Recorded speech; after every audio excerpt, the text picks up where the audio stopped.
Hi hello welcome to our channel. சாஃப்டான உளுந்த விடங்க, அது வெறும் உளுந்துல. ஆச்சரியமா இருக்கா? வாங்க எப்படி பண்ணலான்னு பார்க்கலாம். எந்த அளவுக்கு சாஃப்டா இருக்குன்னு நீங்களே பாருங்க. சூப்பரான டிப்ஸ் வந்து வீடியோக்குள்ள இருக்குங்க. ஸோ உளுந்த வடை பண்றதுக்காக நான் வந்து 150 கிராம் வந்து உளுந்து எடுத்திருக்கேங்க. அதாவது ஒரு டம்ளர்ல வந்து ஃபுல்லு வந்து எடுத்திருக்கேங்க. இந்த உளுந்தை எடுத்துட்டு அந்த உளுந்தை வந்து ஃபர்ஸ்ட் வந்து ஒரு 3 டைம்ஸ் வந்து நல்லா கழுவிக்கலாங்க.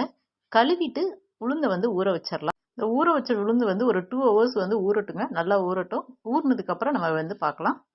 ஸோ இந்த மாதிரி நீங்க வந்து உளுந்த வடை பண்ணீங்கன்னா, உளுந்த வடை வந்து அவ்ளோ சாஃப்ட்டா இருக்குங்க. ரொம்ப ஹார்டா இருக்காது. நீங்க வேற எதுவுமே இதுல ஆட் பண்ண வேணாம். 2 ஹவர்ஸ் ஆயிடுச்சு. உளுந்து வந்து நம்ம எப்படி ஊறி இருக்குன்னு பார்க்கலாம். ஸோ நல்லா ஊறிடுச்சுங்க. அது நம்ம கையில நசுக்கி பார்த்தாலே 2 உளுந்து வந்து உடையிற மாதிரி இருக்குங்க. ஸோ இப்போ வந்து நல்லா ஊறிடுச்சு. இப்பதாங்க இதுல முக்கியமான டிப்ஸ். இப்போ வந்து நம்ம வந்து உளுந்து வந்து அரைக்க போறோங்க. ஸோ அரைக்கும் போது இதுல வந்து கொஞ்சம் ஒன்னு ஆட் பண்ண போறோங்க. அதுதாங்க நமக்கு நல்லா சாஃப்ட்டா கிடைக்கிறதுக்கும் உளுந்து வந்து நல்லா உபரி ஆகி வருங்க. ஸோ இப்போ வந்து நம்ம வடைக்கு வந்து வெங்காயம் கட் பண்ணிடலாங்க. ஸோ இதில் வந்து நான் 2 பெரிய வெங்காயம் வந்து சின்ன சின்னதாக வந்து கட் பண்ணி வச்சுருக்கேங்க. ஸோ வடைக்கு எப்பயுமே கொஞ்சம் தூக்கலாக வெங்காயம் போடும்போது அதோட டேஸ்ட் வந்து சூப்பராக இருக்குங்க. அது பருப்பு வடையாக இருந்தாலும் சரி, உளுந்த வடையாக இருந்தாலும் சரி. இப்போ காரத்துக்காக கொஞ்சமாக வந்து பச்சை மிளகாய் கட் பண்ணி வச்சுருக்கேங்க. அதோட வந்து கொஞ்சம் கருவேப்பிலை வந்து இனுக்கு வந்து எடுத்து வச்சுருக்கேங்க. ஸோ இப்போ வந்து ஆல்மோஸ்ட் வடைக்கு வந்து நமக்கு எல்லாமே ரெடி ஆயிடுச்சுங்க. இப்போ வந்து நம்ம என்ன பண்ணிடலாம்னா, மாவு வந்து அரைச்சி எடுத்துட்டு வந்திருக்கேன். அதுக்காக ஒரு மிக்ஸி ஜார் எடுத்திருக்கேங்க. அந்த மிக்ஸி ஜார்ல வந்து நம்ம எடுத்து வச்சிருக்க உளுந்த வந்து போட்டுலாங்க. போட்டுட்டு இதுல வந்து என்ன ஆட் பண்ண போறோம்னா, ஸோ எப்பயுமே வந்து அரைக்கும் போது இதுல வந்து தண்ணி ஆட் பண்ணுவோம்லங்க. அதுக்கு பதிலா நம்ம வந்து கொஞ்சம் கூலிங் வாட்டர் வந்து, அதாவது ஐஸ் வாட்டர் வந்து கொஞ்சமா ஆட் பண்றோங்க. ஸோ அப்படி ஆட் பண்ணும்போது உளுந்து வந்து நல்லா பொங்கியும் வரும். அட் த சேம் டைம் வடையும் வந்து நமக்கு சாஃப்டா இருக்குங்க. இதுதான் இதுல முக்கியமான டிப்புங்க. அதே மாதிரி உளுந்த வடை அரைக்கும் போது வந்து மொத்தமா ஒரே எல்லாத்தையும் அரைச்சிடாதீங்க. ஃபர்ஸ்ட் ஒரு ஓட்டு ஓட்டிட்டு அடுத்து வந்து கொஞ்சமா தண்ணி ஆட் பண்ணிட்டு மறுபடியும் ஒரு ஓட்டு ஓட்டுங்க. ஸோ இந்த மாதிரி ஒரு 2 ஆர் 3 டைம்ஸ் வரும்போது உளுந்து வந்து நமக்கு நல்லா உபரி ஆகி வருங்க. வடையும் சூப்பரா இருக்குங்க. இப்போ உங்களுக்கு பாத்தீங்கன்னாலே தெரியும் எந்த அளவுக்கு வந்து உளுந்து உபரி ஆயிருக்குன்னு பாருங்க. இப்போ நம்ம அரைச்ச உளுந்த மாவு வந்து வேற எதுக்கு டிரான்ஸ்ஃபர் பண்ணிடலாங்க. டிரான்ஸ்ஃபர் பண்ணிட்டு நம்ம கட் பண்ணி வச்சிருக்க வெங்காயத்தை வந்து அதோட ஆட் பண்ணிடலாங்க. வெங்காயம் போட்டாச்சுங்க.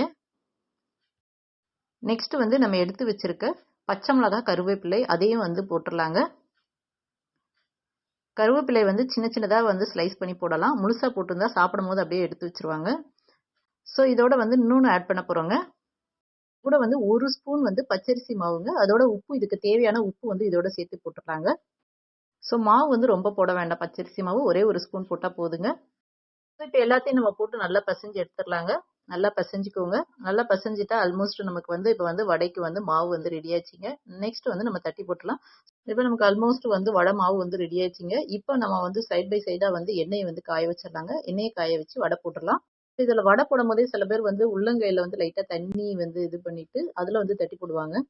நானும் அந்த மாதிரி தாங்க போடுவேன். சில பேர் வந்து கையிலேயே எடுத்து அதுலயே வந்து லைட்டா ஓட்டை போட்டு போடுவாங்க. ஸோ உங்களுக்கு எது கன்வீனியன்ட்டோ அந்த மாதிரி போட்டுக்கோங்க. ஸோ எண்ணெய் காஞ்சிருச்சு. இப்போ நம்ம வந்து வடை போட்டாச்சுங்க. இப்போ வெந்தோனையும் ஒரு சைடு வெந்தோனையுமே நம்ம அதை வந்து திருப்பி விட்டுறலாம். இன்னொன்னு இம்பார்ட்டன்ட் என்னன்னா, இதுல வந்து ஒரு துளி கூட எண்ணெய் வந்து குடிக்காதுங்க. ஸோ எண்ணெயே குடிக்காம வடை சுடணும்னா இந்த மாதிரி சுட்டு பாருங்க. நீங்க எத்தனை வடைனாலும் அசால்ட்டா சாப்பிடலாங்க. பயப்பட வேண்டிய அவசியமே இல்லைங்க. ஆல்மோஸ்ட் வந்து நமக்கு வந்து வடை வந்து ரெடி ஆயிடுச்சுங்க, வெந்துருச்சுங்க. இப்போ வந்து நம்ம எடுத்துடலாம். எடுத்து சர்வ் பண்ணா சுட சுட உளுந்த வடை செஞ்சு அதுக்கு ஒரு சட்னி வச்சு கொடுத்தீங்கன்னா அவ்வளோ சூப்பரா இருக்குங்க. ஸோ உளுந்த வடையை பொறுத்த வரைக்கும் என்னன்னா, ஃபர்ஸ்ட் மைனஸ் என்னன்னா வடை வந்து நமக்கு சாஃப்டா இருக்காது. ரொம்ப வந்து ஹார்டா இருக்கும். செகண்ட் மைனஸ்ன்னு பார்த்தோம்னா வந்து எண்ணெய் குடிக்கும். ஸோ மாவு வந்து கொஞ்சம் கட்டியா அரைச்சிட்டிங்கன்னா வந்து உங்களுக்கு எண்ணெய் குடிக்காது. அதே மாதிரி தண்ணி ஊற்றி அரைக்காதீங்க. தண்ணி தெளிச்சு மாவு அரைங்க. அதே மாதிரி அரைக்கும் போது கொஞ்சமா கூலிங் வாட்டர், அதாவது ஐஸ் வாட்டர் வந்து ஆட் பண்ணிக்கோங்க. ஸோ இந்த இதெல்லாம் ஃபாலோ பண்ணீங்கன்னா உளுந்த வடை அடிச்சுக்க ஆளே இல்லைங்க. அவ்வளோ சூப்பரா இருக்குங்க. உங்களுக்கு பார்த்தீங்கன்னாலே தெரியும். ஐ திங்க் இந்த வீடியோ உங்களுக்கு யூஸ்ஃபுல்லா இருக்கும்னு நினைக்கிறேன். பிடிச்சிருந்தா இந்த வீடியோக்கு ஒரு லைக் பண்ணுங்க. முடிஞ்சா ஒரு சப்ஸ்கிரைப் பண்ணி சப்போர்ட் பண்ணுங்க. Thank you so much.